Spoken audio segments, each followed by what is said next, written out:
For the first time in her life, Athena felt alive.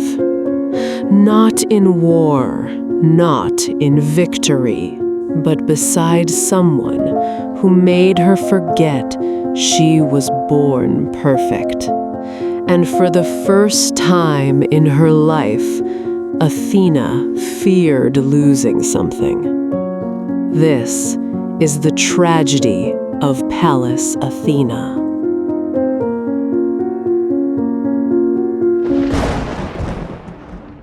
There is a profound, silent tragedy in an existence that begins without a childhood. To awaken into the world as a fully formed adult, clad in cold, unyielding bronze, is to be entirely denied the innocence of youth. From the very first moment of her consciousness, the goddess of wisdom was burdened with an impossible psychological weight. She was not a child meant to be nurtured. She was a living concept, meticulously engineered within the blinding furnace of her father's mind to represent absolute logic and tactical supremacy.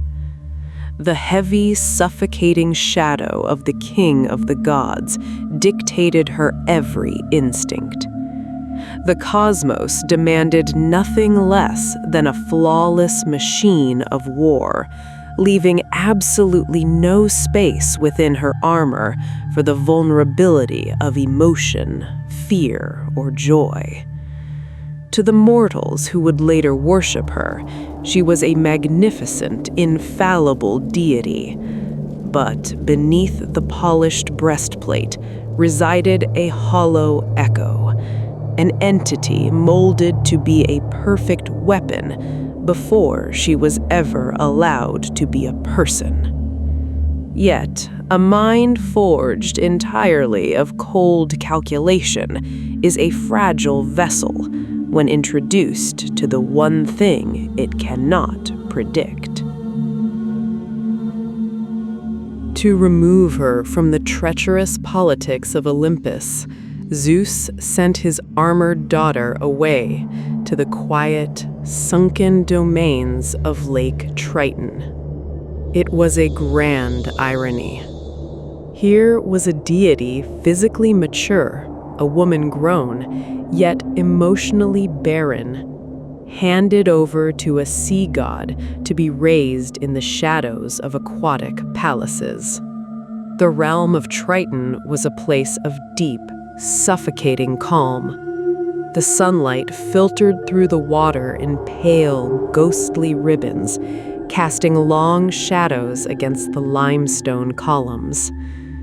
In this beautiful isolation, the hollow goddess encountered an anomaly.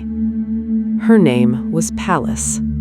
The daughter of Triton was a warrior nymph, yet she carried a fire that defied the cold depths of the lake. She was fierce, unyielding, but possessed a radiant warmth that was entirely alien to the goddess of wisdom. Pallas fought with a savage joy, her laughter ringing through the damp corridors of the palace.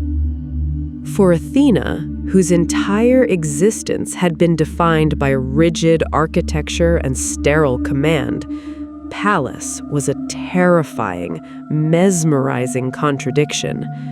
She was the heat to Athena's frost. In the silent, echoing halls of Triton's realm, the goddess of absolute control found herself drawn toward a flame she did not know how to handle.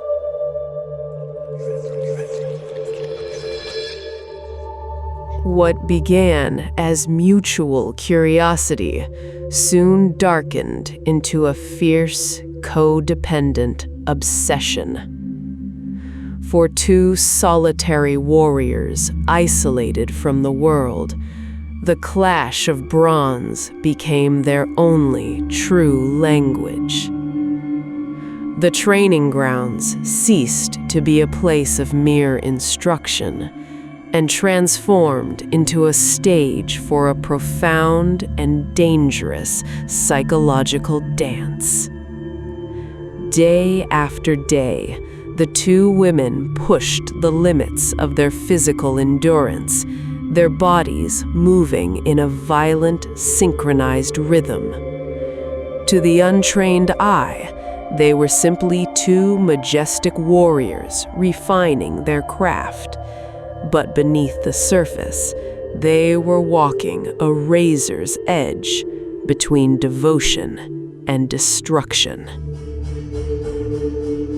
Every parry, every breathless evasion, every forceful strike was an intimate confession. Athena, who had never known how to express affection, learned to speak through the weight of her shield and the thrust of her spear. A shallow graze upon the cheek, a dark bruise blooming on a collarbone, these were not seen as injuries, but as sacred tokens of loyalty. Yet such violent and consuming devotion does not go unnoticed in a cosmos ruled by jealous eyes.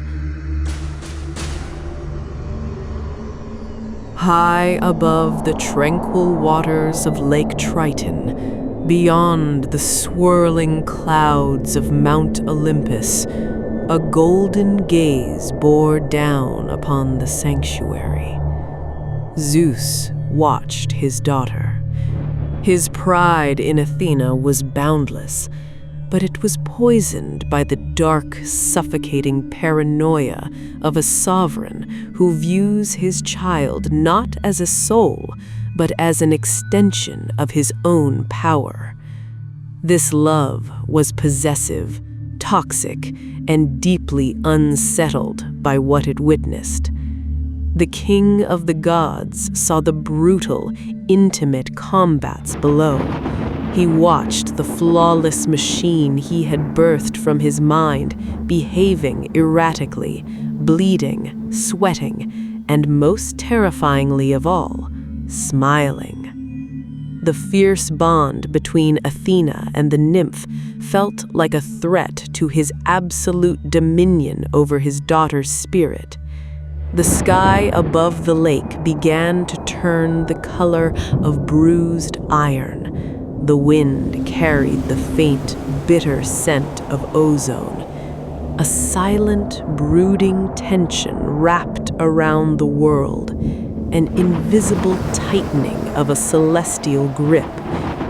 The sovereign of the skies was gathering his storm, entirely blind to the tragic truth that his desperate need to protect his perfect weapon would become the very instrument of her undoing.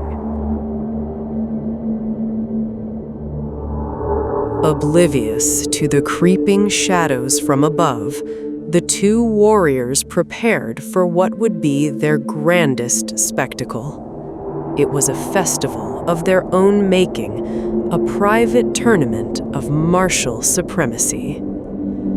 The atmosphere around the training grounds was heavy, thick with the electric anticipation of a storm that has yet to break. The world felt perfectly, lethally still. As they sharpened their weapons in the pale dawn light, a rare and fragile peace settled over Athena's mind. It was a devastating paradox. The goddess of war only felt truly at rest when her life hung by a millimeter, when the bronze tip of Pallas's spear kissed the air just inches from her throat. In these moments, logic dissolved into pure instinctual flow. But in her blind pursuit of this euphoric peace, Athena was honing a lethal reflex to a point of terrifying perfection. The arena was set. The dust lay undisturbed, and the two greatest warriors of the age stood ready for a display of magnificent beauty. The day of the great exhibition arrived, accompanied by the blinding glare of the Mediterranean sun. It was a contest of brutal, breathtaking elegance. Dust plumed beneath the feet of two grown women, dancing on the edge of oblivion, their movements a blur of striking bronze and defensive grace. For the first time in their long history of sparring, the nymph was dominating the rhythm of the duel. Pallas fought with a wild, untouchable brilliance, pushing the goddess of tactical warfare backward, step by yielding step. Under the relentless assault, something extraordinary happened to the cold, calculating deity. Athena laughed. It was a sound of pure, unbridled emotion, ringing out across the courtyard, a rare vibration of joy from a being designed to feel nothing. She was losing, and in that loss, she found an intoxicating freedom. But high in the celestial expanse, the king of the gods did not hear the laughter of a daughter. He only saw the unacceptable defeat of his masterpiece. The golden light of the sun took on a sickly metallic hue. As Pallas lunged forward, raising her spear to deliver the final triumphant yet utterly harmless strike, the world held its breath. A mortal would have seen only a victor claiming her playful prize, but in the heavens above, divine pride had curdled into a devastating panic. The storm broke, not with a roar of thunder, but with a silent, psychological fracture. Unable to bear the sight of his invincible daughter yielding, Zeus intervened. From the celestial heights, he thrust forth the AEGIS. It was a weapon of absolute awe, meant simply to distract the triumphant nymph. Time slowed to a crawling, agonizing crawl. The atmosphere turned thick, suffocating, and charged with dread. As Pallas glanced upward, the aura of the AEGIS struck her mind with the force of a collapsing mountain. It was an overwhelming cosmic horror that paralyzed her nervous system.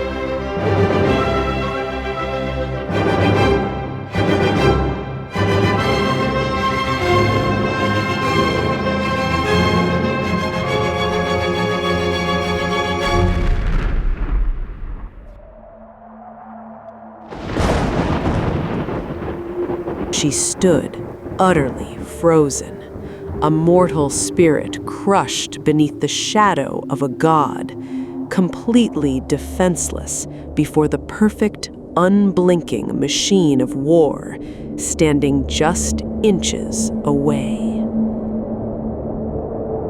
Athena did not see the sky darken.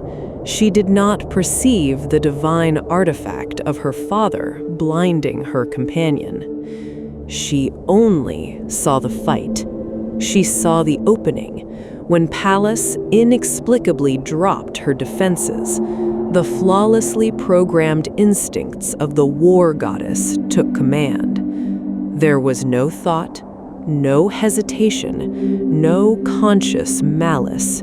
It was the terrifying, automatic reflex of a weapon executing its singular purpose. With devastating grace, Athena's arm surged forward. The bronze spear struck true, finding the heart of the nymph. In that agonizing fraction of a second, the look in Pallas's eyes shifted. The vast cosmic terror inflicted by the Aegis dissolved, replaced by a profound, heartbreaking shock. The nymph looked down at the spear and then up into the eyes of her beloved companion.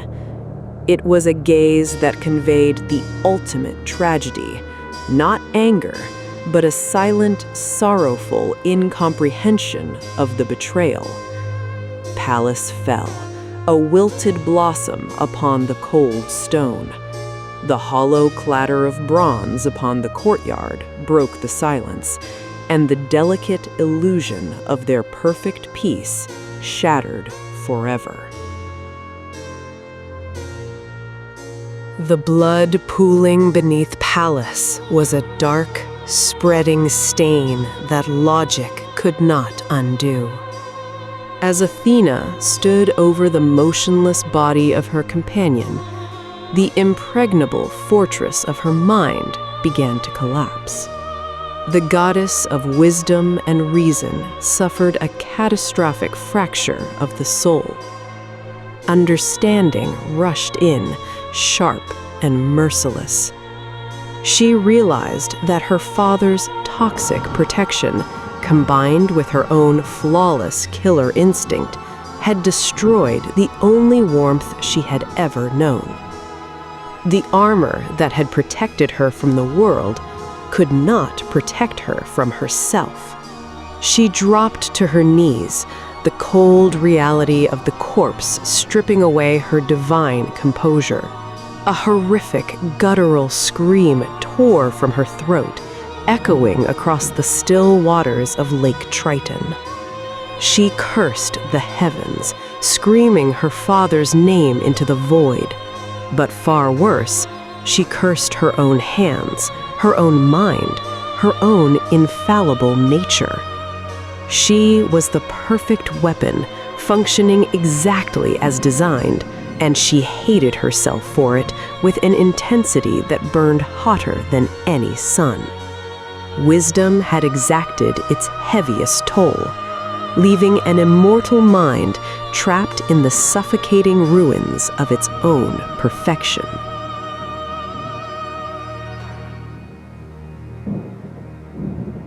There is no cure for a trauma forged in eternity.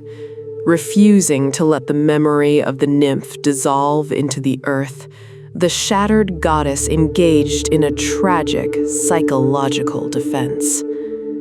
She took the name of the fallen, binding it to her own. From that day forward, she would be known to the cosmos as Pallas Athena, a self-inflicted brand of eternal punishment, ensuring that every prayer, every chant, every victory would echo with the name of the woman she had slaughtered.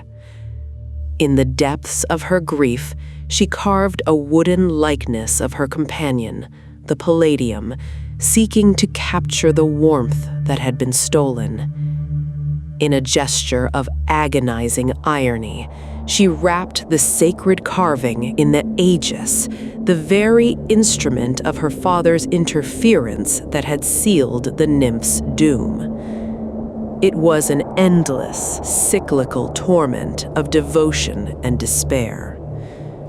Mortals would look upon Pallas Athena and see a radiant beacon of strategy, a glorious patron of heroes draped in the armor of invincibility. They would never know the dark truth. The grandest deity of war fights eternally not for glory, but as a walking mausoleum, carrying the ghost of her only love within her very name, locked forever in a prison of irredeemable guilt.